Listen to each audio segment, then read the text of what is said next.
17-18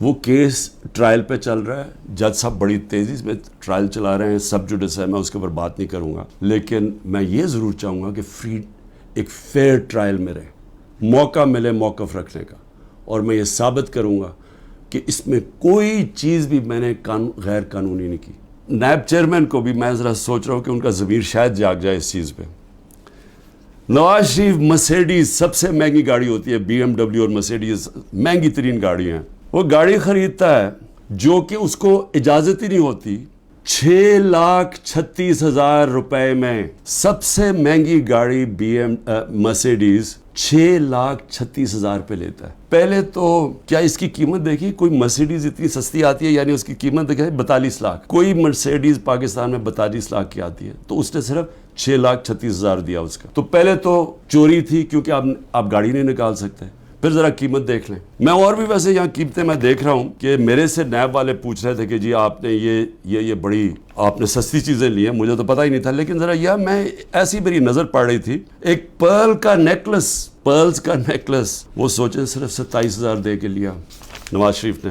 پھر میں Rolex gold bracelet اور رولیکس 1,10,000 روپے پہ لے کے لیا. ون رسٹ واچ, کارٹیئر کی رسٹ واچ, چھوٹی بھی نہیں, اور وتھ ڈائمنڈز, ہیرے لگے ہوئے اس کے اوپر, وہ جی بڑی مہنگی انہوں نے خریدی 40,000 روپے میں. تو کیا نیب کو یہ نہیں نظر آیا کہ نواز شریف نے چوری بھی کی, ایک گاڑی بھی, اور قیمتیں انہوں نے نہیں دیکھی. زرداری صاحب دیکھ لیں, 3 گاڑیاں نکالی انہوں نے توشہ خانہ سے, 2 بی ایم ڈبلیوز, سب سے جو اس وقت کی مہنگی ترین بی ایم ڈبلیو کی بھی قسمیں ہوتی ہیں 760U, اور بلٹ پروف, یعنی بلٹ پروف کی قیمت آپ سوچ لیں کہ اس کی قیمت کتنی تھی, 10 کروڑ روپے کی. تو وہ انہوں نے ایک بی ایم ڈبلیو وہ نکالی, پھر ایک دوسرا ماڈل وہ بھی سیکیورٹی والی, 2 بی ایم ڈبلیوز, اور پھر ایک ٹویوٹا لیکسس, یہ بھی بلٹ پروف.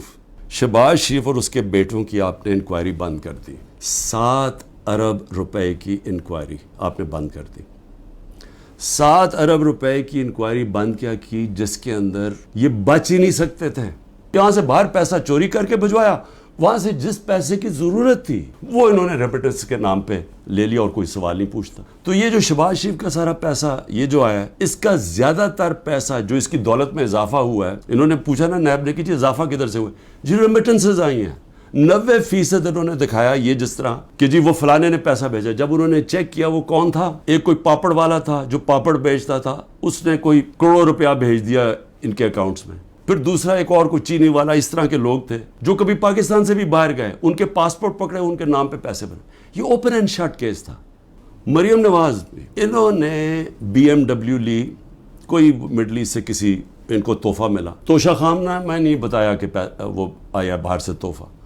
جو بھی آپ کو باہر سے تحفہ ملتا ہے آپ کو ڈکلیئر کرنا پڑتا ہے, اور وہ جاتا ہے توشہ خانہ میں. انہوں نے توشہ خانہ میں نہیں دیا, اور اسی کو گاڑی کو پھر استعمال کر کے آگے بیچ دیا, اور بڑے نفع کے اوپر.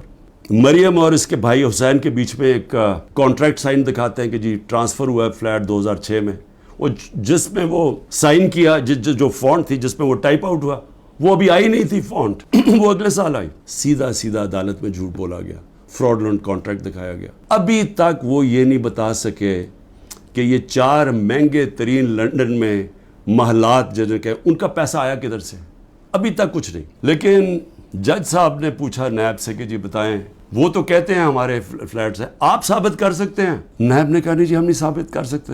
چلو جی کیس ختم. زرداری صاحب تو پہلے مشرف نے جب ان کو معاف کیا ان کی کرپشن, تو اس کے اندر سب سے پہلے تھا جو سرے محل, جس کا بڑا شور مچا. سرے محل کے اندر آپ سب جانتے ہیں کہ انہوں نے ایک بہت بڑا ایک ریل اسٹیٹ لے لی, کتنی ایکڑز کی, انگلینڈ کے اندر سرے میں. وہ اینڈ میں جا کے پاکستان نے وہاں کیس کیا. کیس میں ثابت ہو گیا کہ یہ دکھائی نہیں سکتے تھے ان کے پاس پیسہ ہے. تو جب وہ ثابت ہو گیا کہ ان کے پاس تھا نہیں, وہ بک گئی, اور وہ پیسہ پاکستان آنا تھا. تب تک این آر او مل گیا, وہ بھی ہضم ہو گیا. $60 ملین پڑے ہوئے تھے سوئٹزرلینڈ میں, وہاں کیس کیا, وہ آنے والا تھا پاکستان این آر او میں, وہ بھی 17 ارب روپیہ وہ بھی ہضم ہو گیا.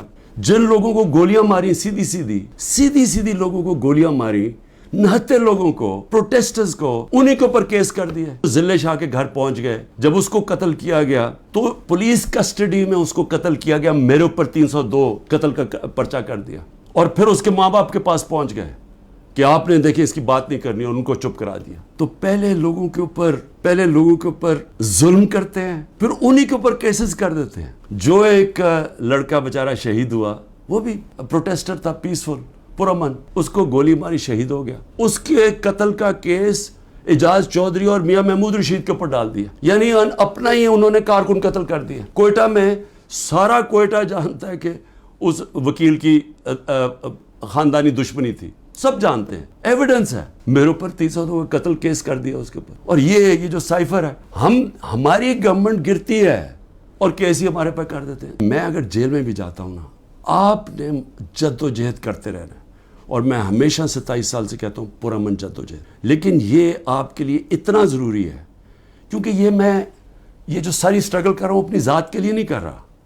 اگر ذات کے لیے کر رہا ہوتا تو میں بڑی پہلے چھوڑ چکا ہوتا. کون اپنی زندگی کو داؤ پہ لگاتا ہے؟ کون کسی کے اوپر 2 دفعہ قاتلانہ حملے ہوتے ہیں اور وہ پھر بھی لگا رہتا ہے؟ یا جیل کے اوپر سارے اکٹھے ہوئے ہوئے جس آدمی کے اگینسٹ, وہ کیوں کھڑا ہے؟ کیونکہ میں اس کو سیاست نہیں سمجھا, اس کو عبادت سمجھتا ہوں.